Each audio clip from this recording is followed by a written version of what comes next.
roller coaster. That usually refers to histrionic personalities, bad behavior, a kind of all about Eve-like environment, or Smash if that's more your thing. But the roller coaster of this show has been buoyed by a group of wonderfully kind and supportive people on both sides of the stage, and I'm going to mention a few of them right now.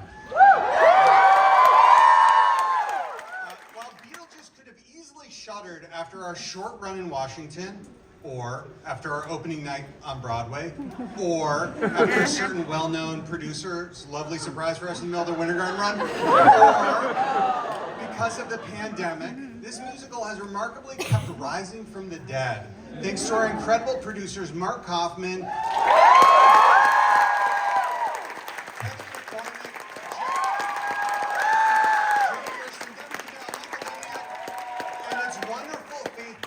producers and investors. This strange and unusual musical took an army, and we were so lucky to have Callie Goff, Shelby Ladd, and our very own TikTok superstar Presley Ryan.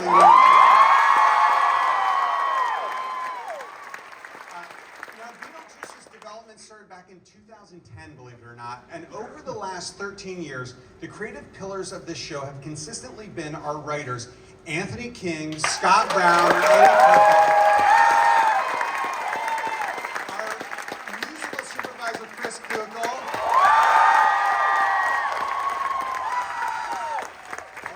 our choreographer, Connor Gallagher,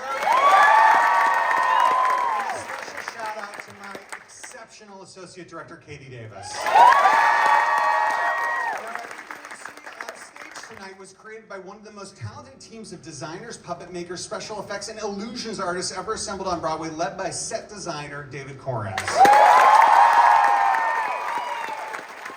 all of their work was influenced by the brilliance of the original father of Beetlejuice, the visionary director Tim Burton.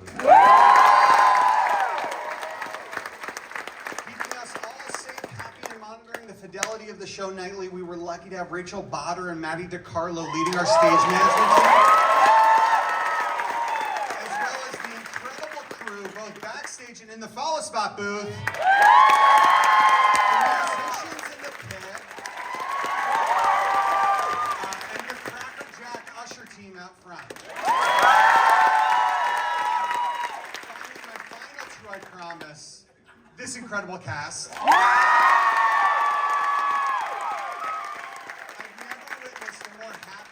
Talented, harmonious, and immensely kind group of actors. The authentic love they feel for each other and the joy they have performing this show just spills out into the house like Jeremy Chernick's copious amounts of dry ice.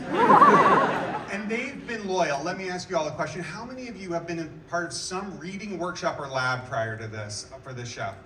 That's incredible. Those started over 7 years ago.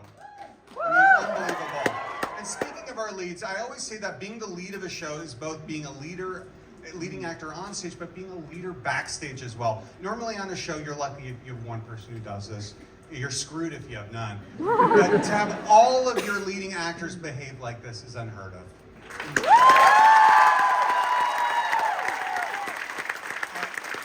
Alex and Elizabeth, as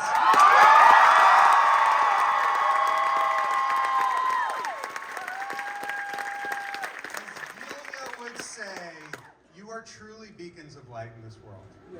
And lastly, the reason we all get to do this is you. Since our very first performance in Washington to today, 1 million people have seen Beetlejuice the musical live on stage. These songs have been streamed 3 billion times. Are statistically quite a bit younger than the average Broadway audience. And among you, you represent a statistically unusually large percentage of first-time Broadway attendees. I know I speak for everyone here on stage and backstage to say that our greatest hope is that those first-time visitors to a Broadway show, of course, enjoy this show, but just as importantly, that they enjoy it enough that it inspires them to want to seek out other Broadway and off-Broadway shows to attend. Build a lifetime as a theater goer. Now, we often say that this is a show about death. That's actually really a celebration of life. And you all have given us life. Thank you.